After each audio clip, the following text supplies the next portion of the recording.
The British upper classes at play. I got the people, I got the flirt, I got the giggle, I got the laugh.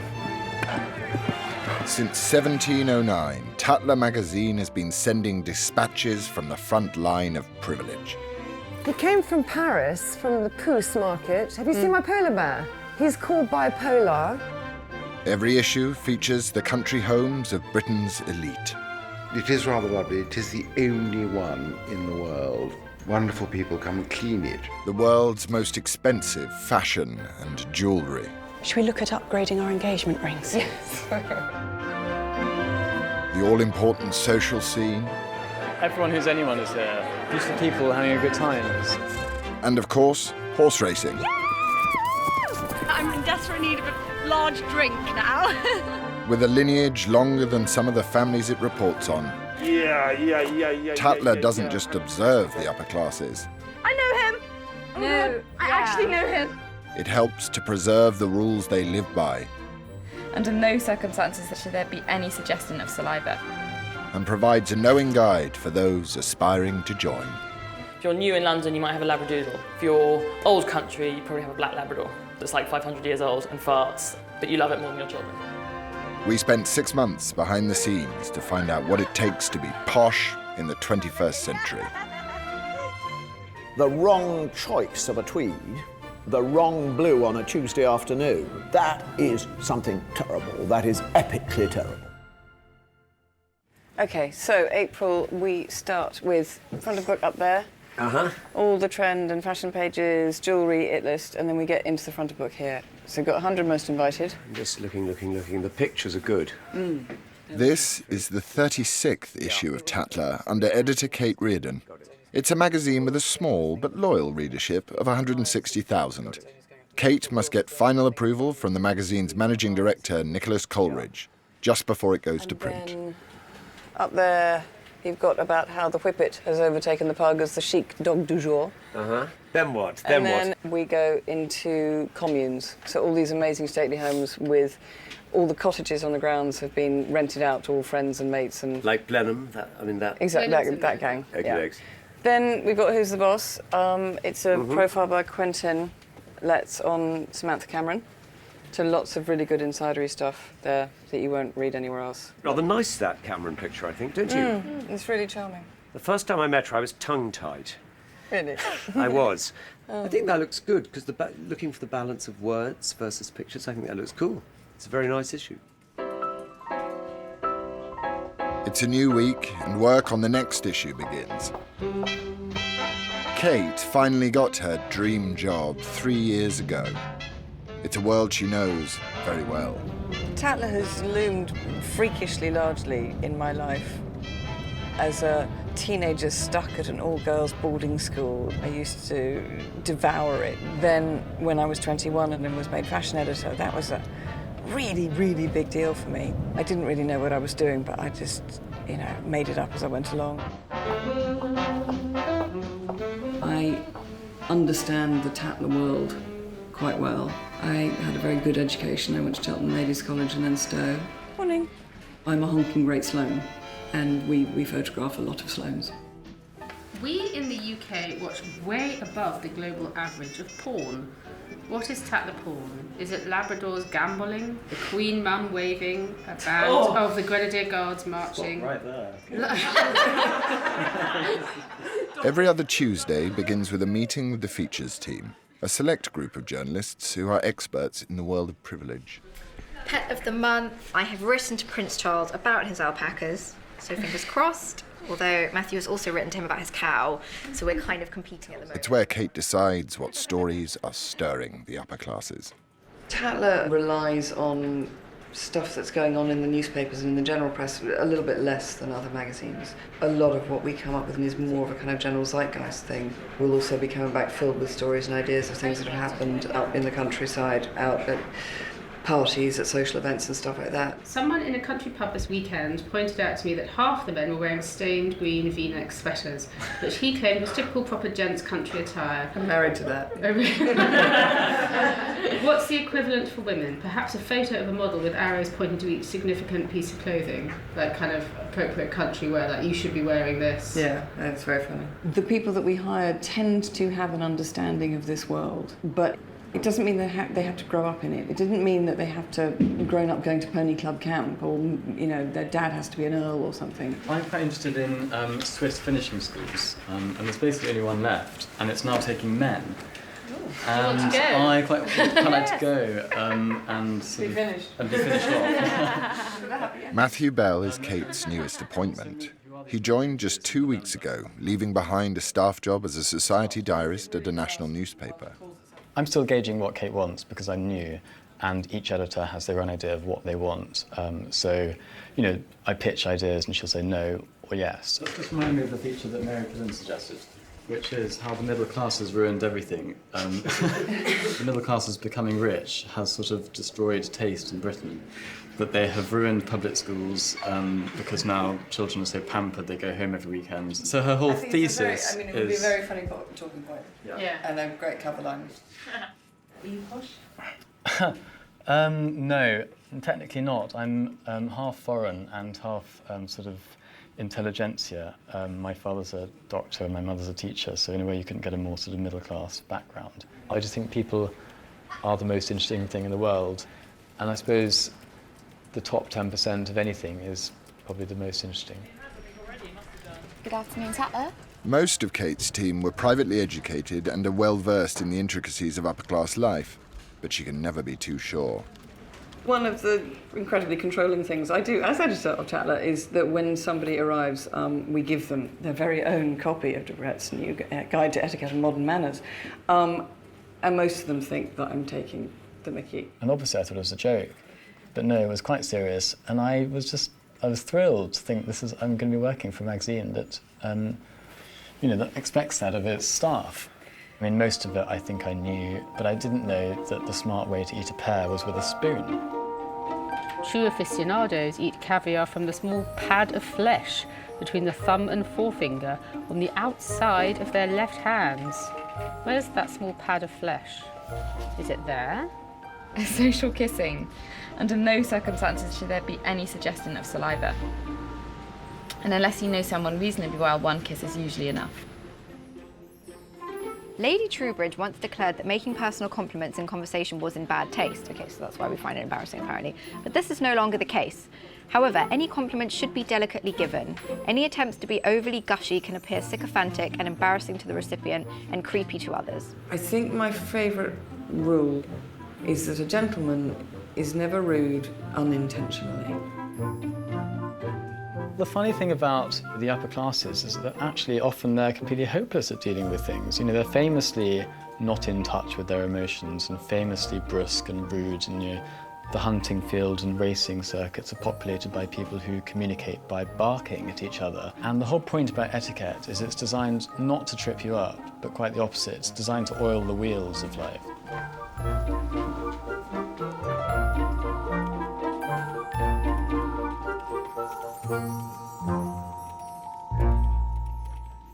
Since its earliest days, Tatler has been a judge of good and bad behaviour, reporting on all the intrigue and gossip of the British upper-class social scene. Tatler is to parties what Horse and Hound is to horses, or the field is to shooting. Today, the Bystander party pages remain the place to be seen and are the most renowned feature of the magazine. Is he actually dropping a lighted match into that man's mouth? Yes.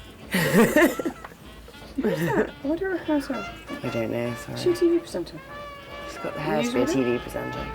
Every month, it is Kate who decides who is worthy of making it into the esteemed 7-page spread. Because the thing is, I don't know these people, but I am fascinated by these pictures. I want to know how she got into that position for a start, let alone the trousers. It doesn't have to be, white tie and costing £12 million, and I don't need to be juggling unicorns between courses. No, we're just looking for a good mix of names and attitude, really. The Bystander pages are the first pages that everyone goes to. So it's a bit like reading the newspaper, that men always go to the sports pages, but with Tatler, everyone goes to those back pages, scans the pages, who's in. It has become a very good social document, literally down to the shoes people are wearing, the cocktails they're serving, you know, what the trends in fancy dress are.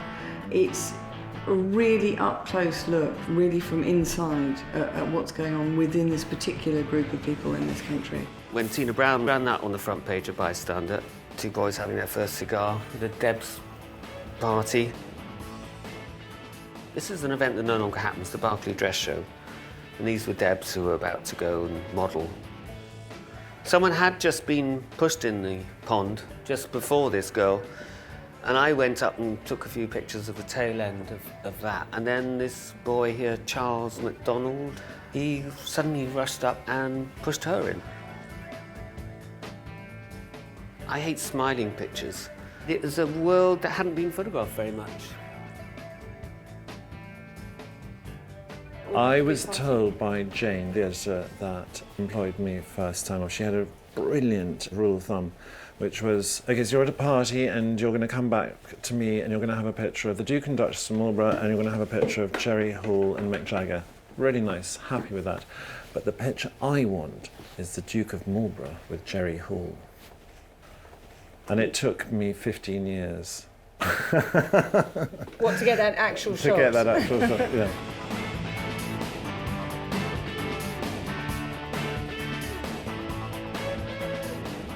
If you appear in Bystander, the amount of people that will come up to you and say, I saw you in the magazine.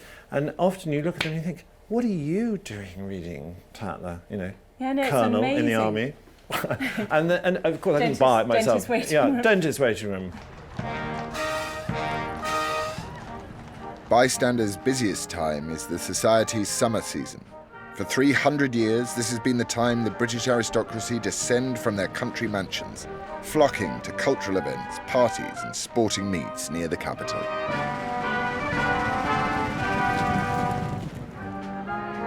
Today, the magazine is covering one of the highlights of the season, the Queen's Cup polo match.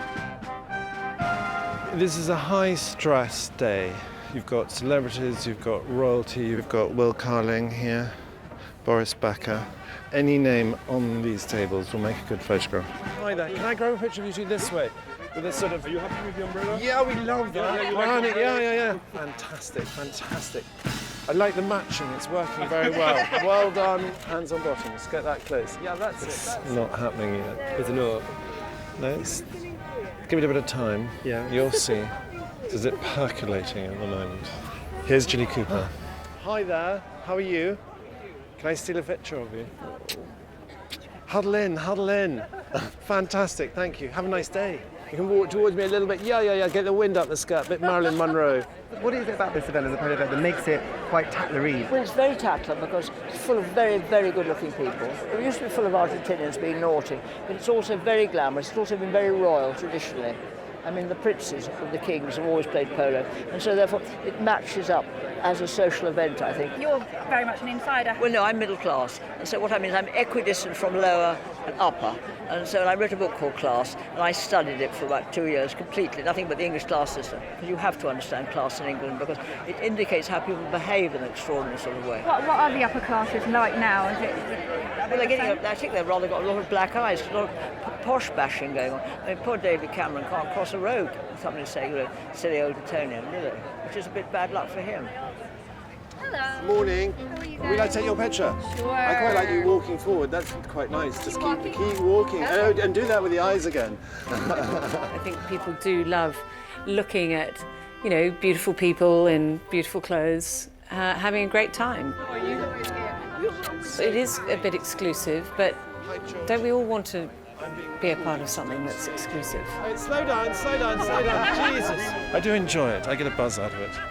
Okay, that was a workout and a half. Well, I get a buzz when the pictures go right. Champagne? Cranberry and orange. We've got our Hollywood A-lister, we've got our journalist, we've got our celebrity writer. You take your glasses off so I can see who you are. Yeah. And you had to huddle in. You know me. I'll make you huddle much more than you want to be huddled. Andy and Patty Wong. They throw fabulous parties. Just getting the puppies in there. I think I don't take it so seriously. Obviously I'm taking the job seriously, but I don't take it so seriously, so there's a sort of sense of fun. Brilliant. Tatler is so familiar with the etiquette of the occasion that its photographer is the only one allowed inside the royal enclosure with the Queen. You're told you're not meant to point a camera straight into the royal box. This is her garden, this is Windsor Great Park, you know, where her guests.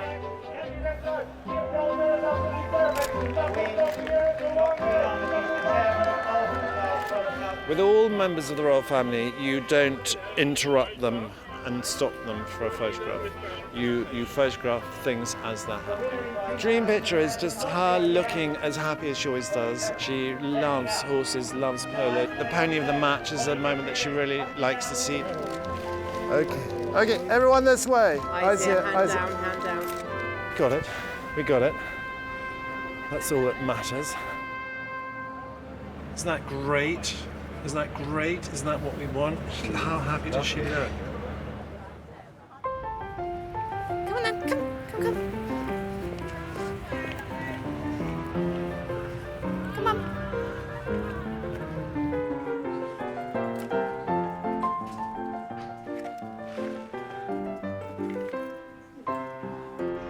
Matthew is now at the end of his first month on the job. How are you settling in at Tatler? How's it all going? I really love it. It's a very civilised place to work. They expect high-quality journalism, they want good writing, and they want access. You know, Kate's big thing is she likes access to people, and that is, in a way, the point of the magazine, is that we are showing the readers this world, so it's no use us being sort of at the window pressing our nose against it. We've got to be inside it. Matthew needs to prove that he can move from middle-class outsider to privileged insider. Kate's deputy Gavandra has set a suitable challenge for his next feature. This is something that Soph and I discussed, the champagne trick, which was my dad's old trick, actually, and we were reading, was it Nigel Dempster who used to do it? Nigel Dempster used to do it. Oh, yes. To get into parties, yeah. you just always have a champagne glass, and then you just whip it out and walk into a party, and they believe that you were already invited. We thought we could send Matthew around London with a champagne glass, trying to see how many parties he can get into. We will make you the ultimate gatecrasher, and your story would be... Can you bear it? Of course, yeah. I'm used to hearing it. Diary. First gatecrash Wills's wedding party. Really? Yeah, it went very badly. I had to look at it. How did you do it? Well, just a lot of police saying, "What are you doing? Go away." There is a kind of something embarrassing about gatecrashing a party. It's quite humiliating, being turned away or found out, or just not being in the cool gang. It's terrifying. It's a tightrope walk of nerves jangling and egos fraying. I mean, it's ghastly. I don't know why I'm doing it. I must be completely mad. Matthew has set his sights high. Dress, investitures, royal garden parties. He's attempting to gate crash one of the Queen's garden parties at Buckingham Palace. At 4 o'clock, the Queen, accompanied by other members of the royal family, stepped down from the palace into the garden, which in summer was a glorious Arcadian scene, complete with a lake, flamingos, and white marquees. I think the Queen will mind. I don't want to annoy her. I'm doing it for the readers. Have you gate crashed? Yes, I used to gate crash parties at the Hurlingham Club by walking along the bank of the Thames and then climb up the wall. This route is now blocked, and I used to think I was so clever. If you Google Queen's garden party invitations, all these images pop up of what they look like. So I've asked our genius art director if he could just knock one up. Okay, so now I'm going to take it to Alice and have her write my name on it. Hi, Alice. Oh, you've come to see me. I've come to see you. But unfortunately, Matthew's elaborate plans have added up to little more than a social faux pas. An employee of this magazine could never gatecrash a royal occasion. It's got to be something amazing for us to care. But the Queen was just too far. Was going too far. It was just also anything that's like actually illegal. You know, I know. I like my job. I didn't want to make me sack. I didn't think. I don't know. Are there any particularly amazing parties coming up? I mean, there's the Royal Academy Summer Exhibition. They're quite strict on the door, but everyone goes. Yeah. Yeah. For some reason, the Royal Academy, I think we could. Yeah. Okay. Okay. Cool. The opening of the summer exhibition at the Royal Academy in central London is a key event of the social season. All of the city's glitterati are invited, except Matthew, who is attempting to enter through the service entrance. I'm excited because I've never done this waitering trick. I'm just going to walk in as if I've got a job to do and it's the most normal thing in the world. You know, the key to successful gate crashing is to be utterly confident. I'm just channeling waiter now. I'm thinking waiter, waiter, waiter, waiter. I am a waiter. I'm late for a job. I've got to go and, you know, get ready.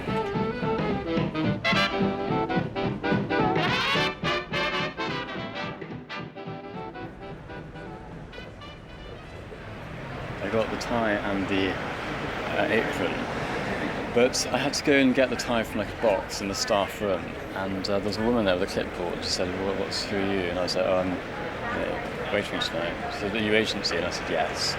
And she told me off being late. She said, what time did you get here? And I said, 6. She said, well, why are you so late? I was like, I'm really sorry, I just got held up. And so she wasn't very impressed by me. And then she started looking on her list, and she couldn't find any Matthews on the list. So she said, well, that's odd, because I don't have him on my list. You know, are you sure you're working here tonight? So I was like, yeah, no, definitely am.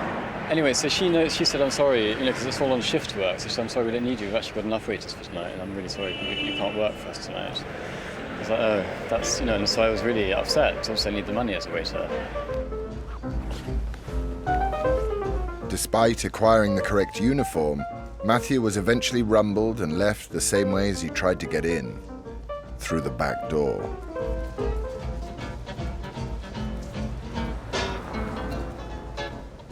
Although much of the social scene is centred around London, the magazine never ignores its rural heartland. What I want is a good spread of stewards either side of this valley. Who's got a 4x4 here? 2 4x4s. An 18th century visitor to this scene might believe that the world has been preserved in aspic for 3 centuries. Today, the magazine is in Leicestershire, covering the revival of a quintessentially English pursuit, side saddle racing. Side saddle almost went out of existence, and it's enjoying quite a revival. Basically, the race is kind of showing people can be as brave side saddle as they can astride, and look pretty damn good at the same time. It's nothing compared to riding at a point-to-point run on a thoroughbred. It's nothing compared to riding at Goodwood over a short distance, but it's crazy and fun and eccentric. Grand and wonderful and ridiculous, and it sort of keys back into an era where women weren't allowed to ride normally because it was unbecoming for a woman to have her legs apart. Obviously, thank God we no longer live in that world, but I think it just appeals to that English upper-class person who loves to really test themselves in the sporting field, as well as referencing their ancestors and the way that their grandmother might have ridden. You hang on for grim death and hope for a better. Yeah, it's a bit of elbow action and, you know. You said you'd be nice. There's a bit of competitive spirit. Come on. Let's go for it, girls. It's bouncing. It's fun, actually. I've been doing it for about 12 years. So ladylike. Yes, but actually when you look at the people doing it, I don't think they're that ladylike.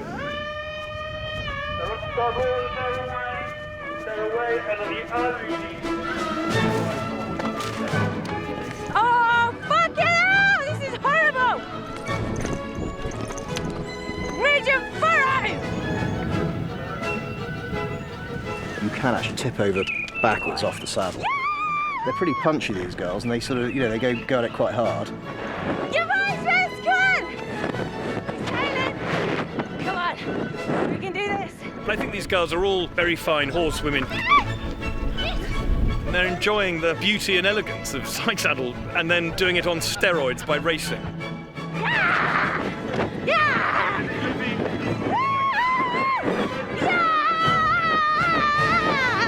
Oh my goodness me, the feeling of that. This horse, an absolute legend. Never been round one of these courses in his life, only ever chase fence. Do you want to have a group photo with yes, all the team? everybody, everyone, team, come on. Yay! Absolutely petrifying, but really fun and thrilling at the same time. I don't know if I'll be doing it next year. I'm very, very in desperate need of a large drink now. Although there's been a revival of these aristocratic traditions, in reality this world has faced a dramatic decline. In little more than 50 years, many of these grand families went from ruling the world to barely being able to afford their own staff. We're in Scotland. We're just leaving Glasgow behind us. Features editor Sophia Money-Coutts, daughter of the 9th Baron Latimer, grew up amongst these grand houses herself. She now spends much of her time visiting country estates for the magazine's homes section. Everyone who has a big house is desperately trying to find ways to pay for that big house and all the taxes and everything that comes with it.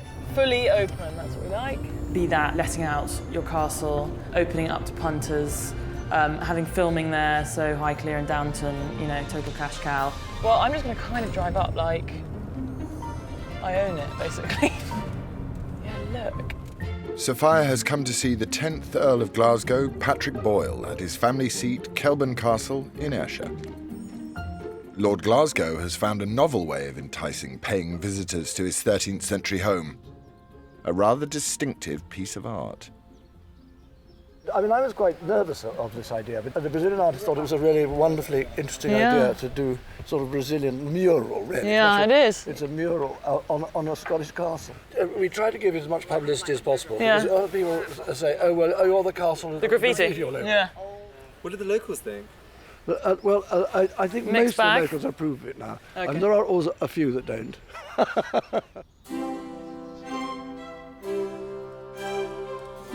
If you want a really interesting room, the most interesting room really is the drawing room, which is directly above here. Okay, look, can we go see it? Do you want to see it? I'd love to. I'm like in love with your house. All right, okay. Amazing.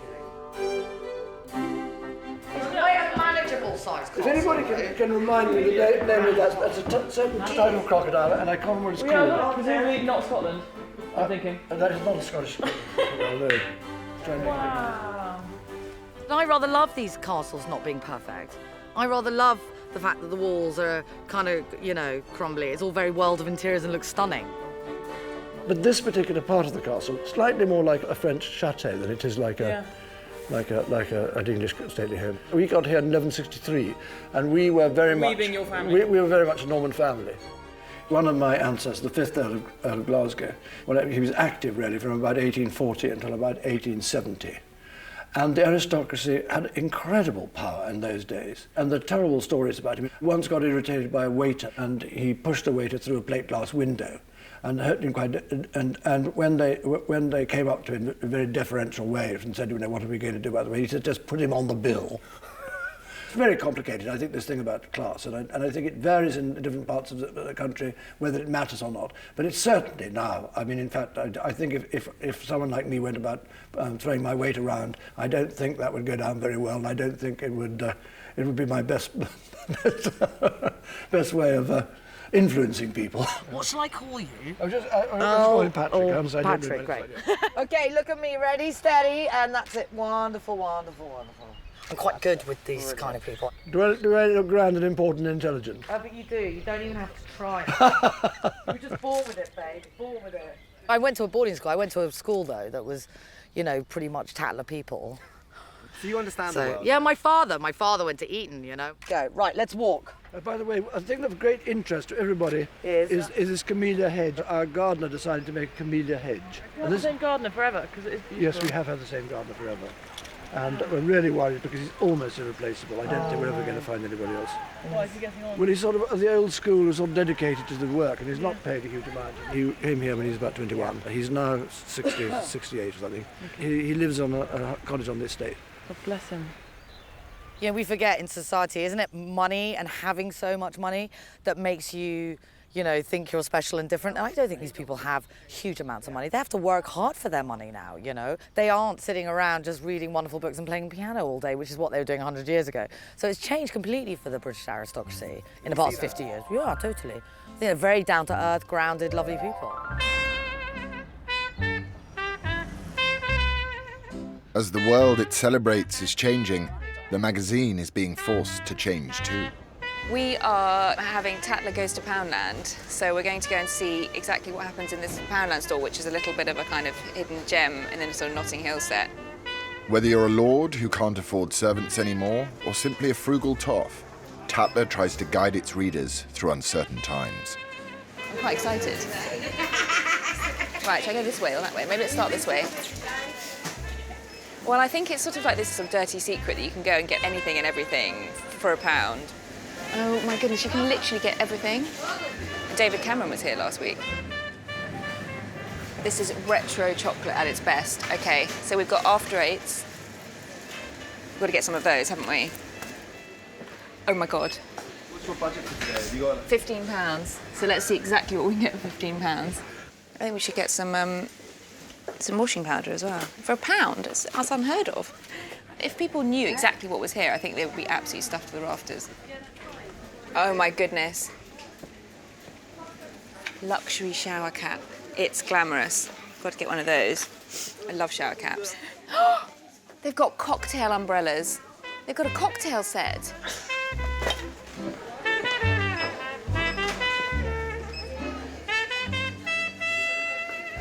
Four burgers. Hello. Hey. Wow. This place is completely brilliant. Oh no, I've gone so over. Okay, we're gonna have to keep some stuff with the things we like the most. 13.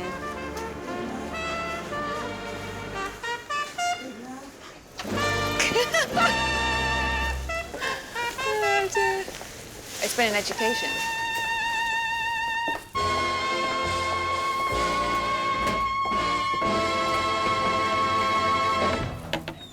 I got this for Jerry. Don't you think? And what's not to love? That's actually a clutch bag. It's like the jazziest thing ever. That literally is. That's a clutch bag. The staff were charming, weren't they? Work in the shower head because I think that was my favourite. That's quite extraordinary, isn't it? I got quite excited when I saw that. But the luxury shower cap doesn't really look. It doesn't look very that luxurious. nice. Out of context. Out of context. Perhaps now we're back here. It's not looking quite as flash. Those things all do. With the relationship between money and class constantly shifting, the magazine is aware that its readers no longer come from one small elite group. It's not a simple audience. You can't say it is an old money British audience, because it's not. It's way more complicated, with aspirational people wanting to read it, people who've, as the saying might go, have already arrived, people who are reading it slightly satirically because they know this stuff and are amused by it. In the 21st century, the magazine is shifting its focus and attempting to play the role of gatekeeper to the upper classes. It still celebrates the old guard, but now helps to select new members and guide them in the ways of British poshness. So we do these every now and then. It's a very spurious, incredibly tongue-in-cheek look at different camps, basically. Different Tatler camps. Either new town or new country, or real deal, i.e. old town or old country. So things like red cords, old country, real deal country. Red gumboots, a bit new country. The unifying factor we decided was a Land Rover, because you would find those kind of everywhere. So what's New Town? I would say new town, people relatively newly in London. A few Russians, maybe. If you're new in London, you might have a Labradoodle.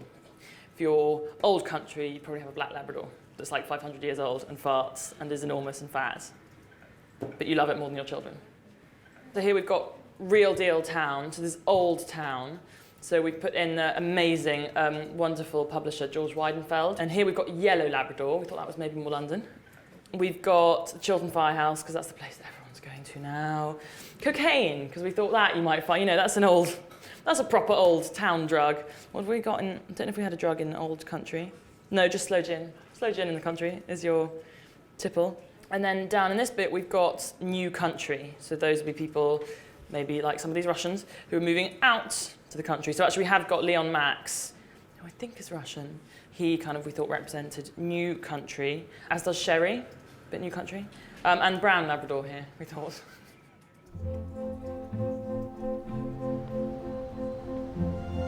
In West London, a particular new town set has caught Tatler's eye. Hello, it's Tatler magazine. We're here to see Cola, Karim. Nigerian millionaires who've embraced England as their home.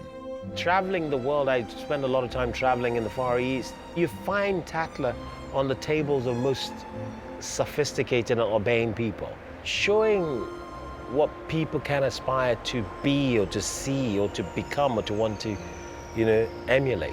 So if you want to set downstairs... Yeah, let's have a look. Yeah. Kola Karim owns oil, gas and construction businesses worth billions across Africa. Tatler deals with the wealthiest magazine readers in this country, and maybe in the 1950s those people would have been exclusively British. At the moment there are a lot of Nigerians here, and so we expose their worlds and we also cater to them. Oh, sorry, I just walked into your bedroom. That's terribly rude. Sorry. We've always lived in West London. Kensington has always been home. My mother and brothers and sisters all live around the corner. High Street Kensington is wonderful.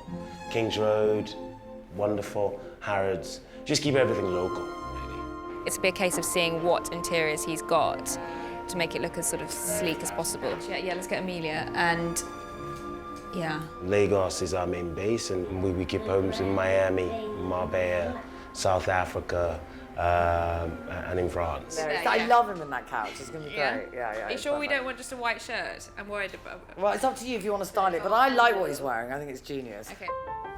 My weakness is I work hard and play hard. I keep my cars in different ports. In Lagos, yes, I've got more Mercedes. And how many cars have you got? No, I don't. We just want to make them not look actually gaudy or bling or obscenely rich. We want them to look like the nice people that they are. What's amazing is the perception of colour and success, so to speak. And I'm driving up the road in London, and a lady came up to me and said, "Who do you play for?" I said, "Play what?" I said, "Football." I said, "I don't play football." I said, "Oh, so what do you do then?" I said, "I'm in international business."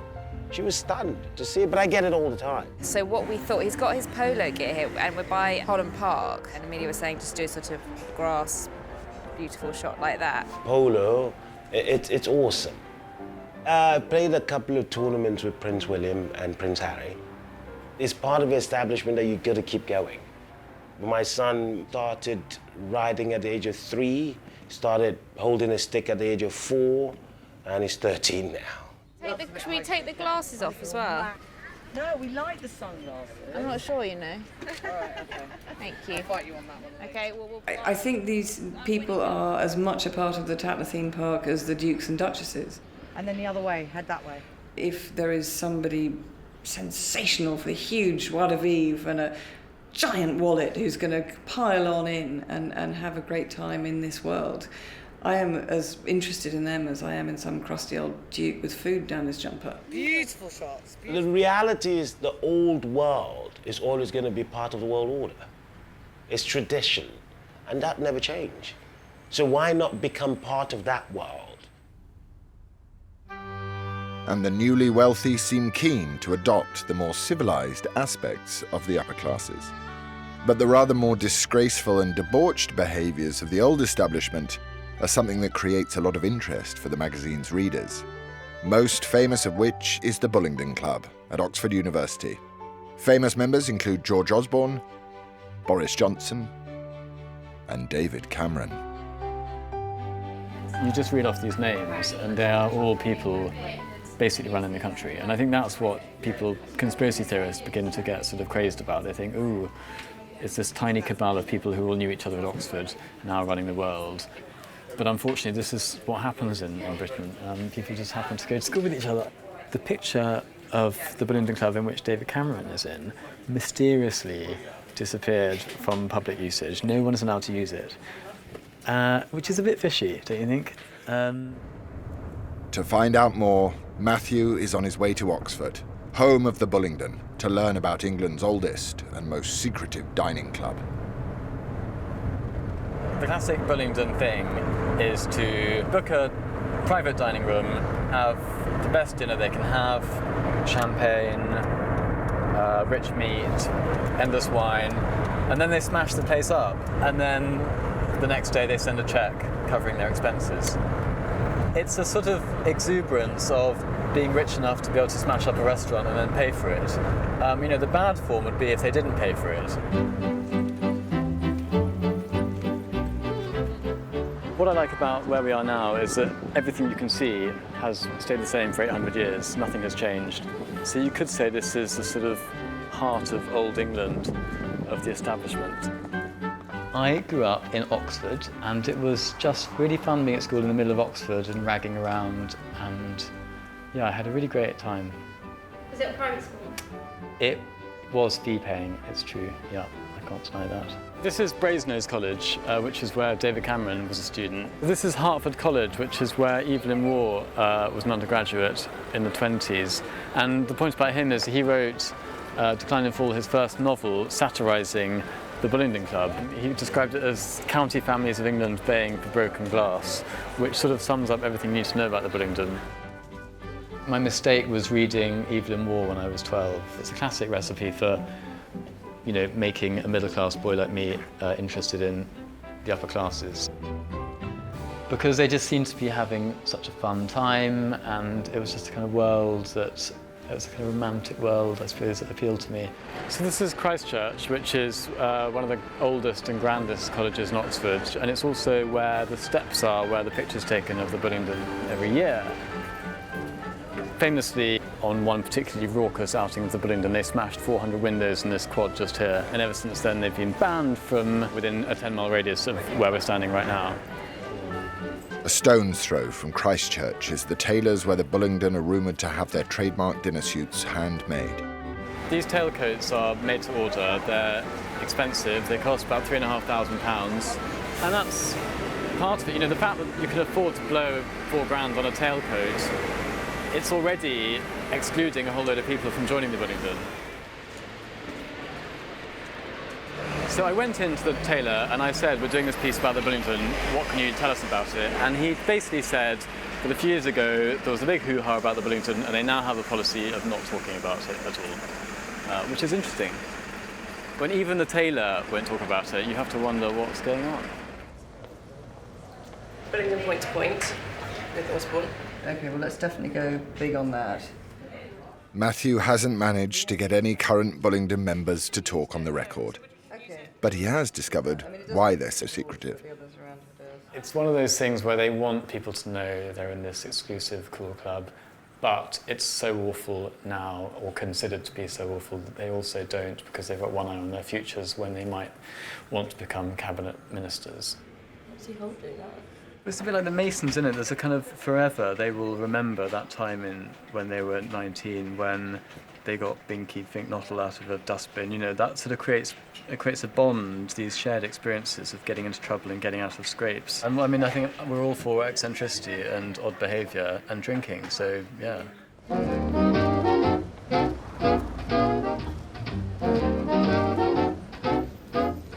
Wealth and high fashion have always been easy bedfellows.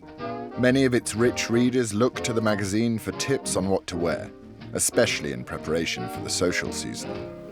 So the first one was Prada. Yeah, wonderful. Fendi. Kate and her fashion editor, Deep, are preparing a feature on following dress codes without compromising style. I just want to make sure that it's not too Pretty Woman. I like it for that. I think in the mix of the more It also just extreme felt a little bit outfits. 80s. Yeah, but I like that. Okay. That to me is fun. This story is particularly difficult for Deep because we're talking about giving the readers something to wear for events, so going to Ascot, going to a summer wedding, something like that. And event dressing per se, in this country, most of us end up looking like stewardesses from 1992. So I'm asking Deep to do something that is completely on trend and is very credible in the fashion industry, but that you could wear to Ascot without people pointing and laughing. That's amazing. Are those both in Austria? Yeah. Okay. So those are the inner ones too. That's the boater that you saw with the Prada. Oh, look. Okay. Yeah, I think that's kind of beautiful. It's beautiful, isn't it? Yeah. It's great. But it's not just event dressing the magazine covers.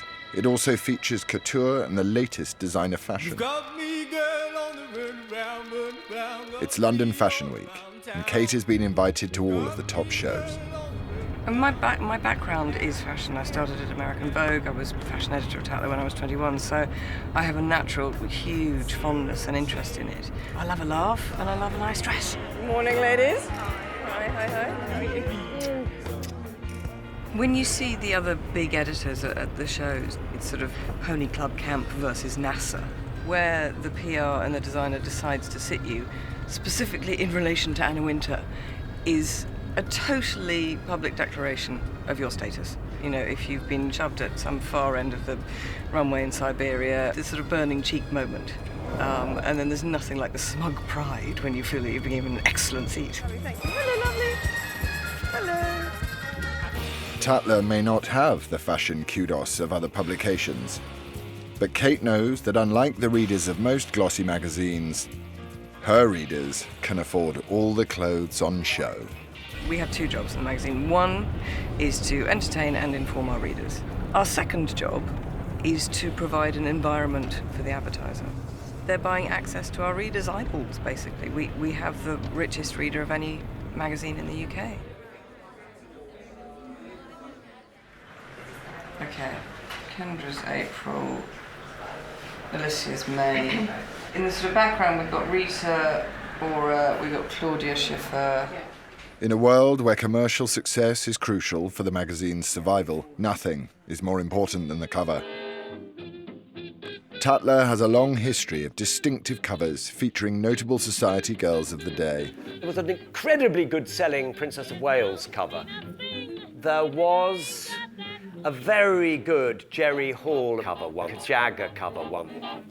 Kate Reardon has done some quite good ones with Downton girls. I think Downton always sells well on Tatler. Because the one that you liked, which was this one, that's as big as the picture will go. Yeah. And these just don't, were glossy enough that I find a little bit. For the next cover, Kate and her team have decided on a royal treat, the Duchess of Cambridge. She's particularly relevant for Tatler because anything royal sells Tatler really well. We put a corgi on the cover by himself and he was one of our best ever selling issues. Okay, so I like that one. You like this one? Yeah. This one's a favourite. Without the shine.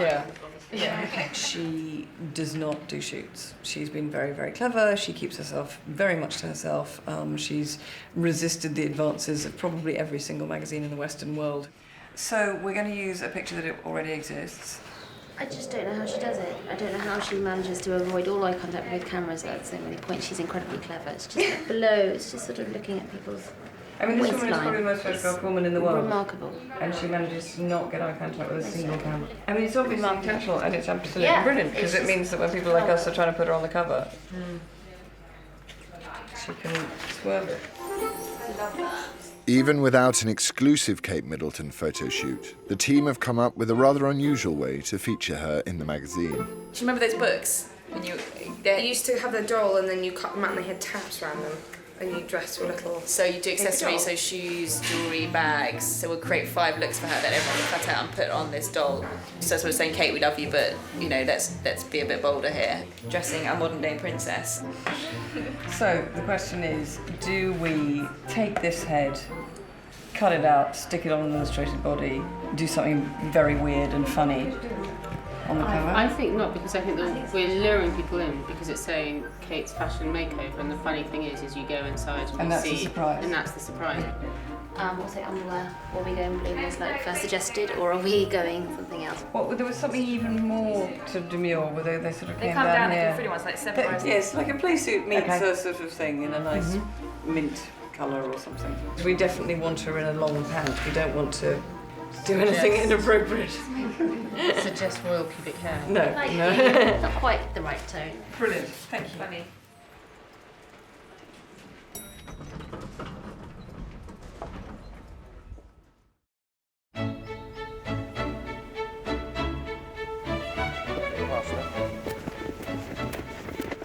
Like many of her readers, Kate divides her time between her flat in London and her house in the country. A lot of people take quite a long time to wind down after the working week, but if you get on a horse, it's like meditation, but more fun. And you guys ride together all the time? Yeah, well, we hunt together. Yeah. And then during the summer During the summer we ride a bit. I think Charlie only married me because I ride a grey horse and it matched his. Well, how did you meet? We went to a dinner party before a party, which neither of us were very keen to go to, and luckily we both decided to go. Was it love at first sight? No. Not even faintly. Kate didn't really want anything to do with me for a long time, and then she met my mother, and that totally changed her mind. Yeah, once I met her, I suddenly thought, perhaps I should take him seriously. We meet at weekends and maybe once during the week. We've made it for nearly a year, and hey, they said it wouldn't last. It seems to work quite well, really. I like the fact that I was marrying somebody who was occupied. And I'm very, very occupied. I was single for a really long time. I only got married when I was 44. And why did you get married so late? I think I probably just missed out on my first and second marriages and just gone straight to number 3.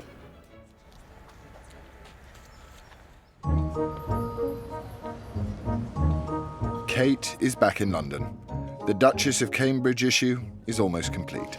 You see, they say print is dead, but it's not. The print makes you more creative. I mean, if you've got an all-singing, all-dancing website, you know, why would you make the effort to do this? But, you know, Kate in her underwear, Kate in a new ball gown from Del Pozo. Or, I'm thinking garden party. Perhaps she should wear that. It all works. And how did you decide on Kate's underwear?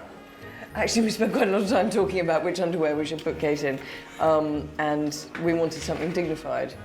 So we thought that what are these things called anyway? Camisoles? No, but it's a matching. It's an all-in-one, I think. Sort of a camisole romper. It's yes. Cami romp. Cami romp, and it's from Marks and Spencer. So obviously, you know, expensive on the outside, but the People's Duchess. She does it again, once again. If Prince William had chosen some entitled, snobbish girl who nobody in this country could relate to, that would have damaged the whole image of the aristocracy and therefore the upper class and therefore everything that Tatler represents. Garden party, Kate? Yeah, fab. How about Kate in a lace catsuit? The fact that Kate Middleton comes from such a healthy, functioning, hard-working family, and that family has been so embraced, not just tolerated, but embraced by Prince William, is just great. The Duchess of Cambridge doll with a suitable royal wardrobe is complete. Kate has one final appointment before the magazine goes to print. Approval of the cover by the managing director, Nicholas Coleridge. Yes, once again, Oh, June. I say, in your face. Yeah, it really is.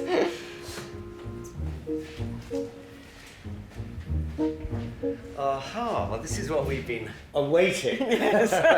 I've heard rumours. Actually, I'm just looking at the cover lines that surround her enormous face. Okay, well, and in some way, you always end up slightly wondering whether they refer to the person. I'm assuming that your own very own Kate Fashion doll we get. Return of the trophy wife. This time she's in charge. That might work for her too, yeah. This one over here. Okay, well, we can move that. Yes, I have to admit that Tricia was worried about Are You a Slut as well.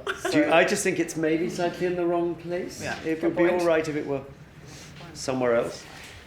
You know what? Even if you moved it down to there and moved those two up, it would very, it's very exactly what Tricia subtly said first thing change this the. morning. It looks good. Let them roll. Very good. Thanks. Thank you very much.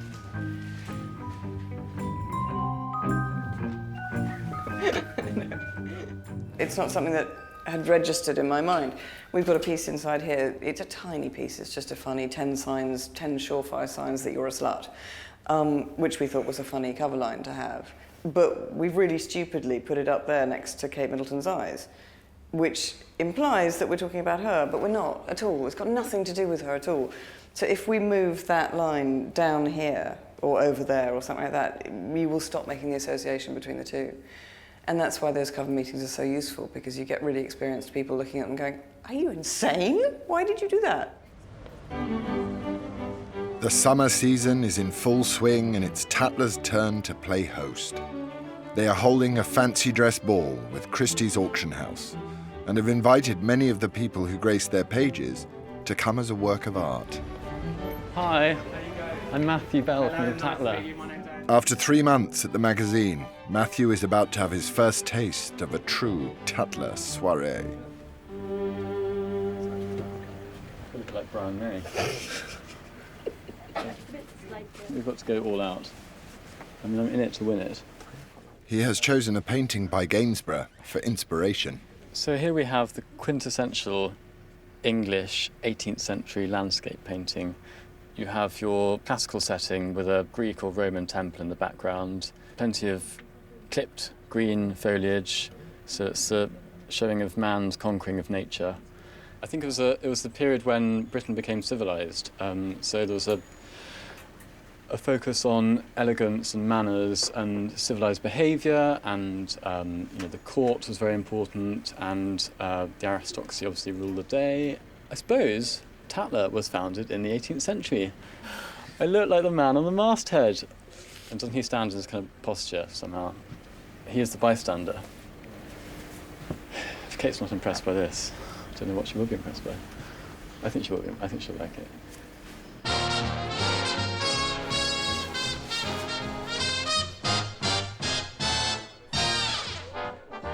The 400 illustrious guests at the ball will be treated to a sumptuous feast of Motra caviar from Latvia, lobsters from Western Scotland, the finest beef and quail and champagne.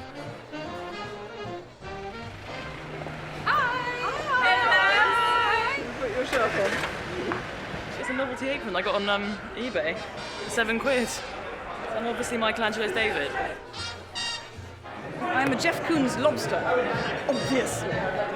It's an opportunity for the magazine to place itself at the heart of the social scene and in the Bystander party pages. It's a very good cross-section of like the Tatler theme park. You've got people who are incredibly connected and very knowledgeable about the art world. You've got aristocrats, you've got socialites. This is the sofa of Dali. I'm coming as a Peter Doig picture this evening. I'm the Virgin Mary. I'm the Annunciation of the Virgin.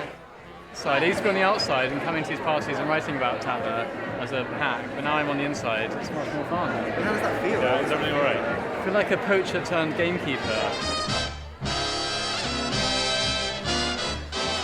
Everyone has always wanted to know about the goings-on of decadent, eccentric, beautiful people. Probably in real life there isn't quite that much taffeta. Maybe people don't go shooting quite that often or go to that many hunt balls. But I think people feel very soothed that the Tatler world still exists. Why is it relevant to this day and age? Well, what's the point of relevance, really? I mean, does anything have to be relevant? Irrelevant things are what make life fun. It would be ghastly if everything in life was relevant. I mean, that would be awful, wouldn't it?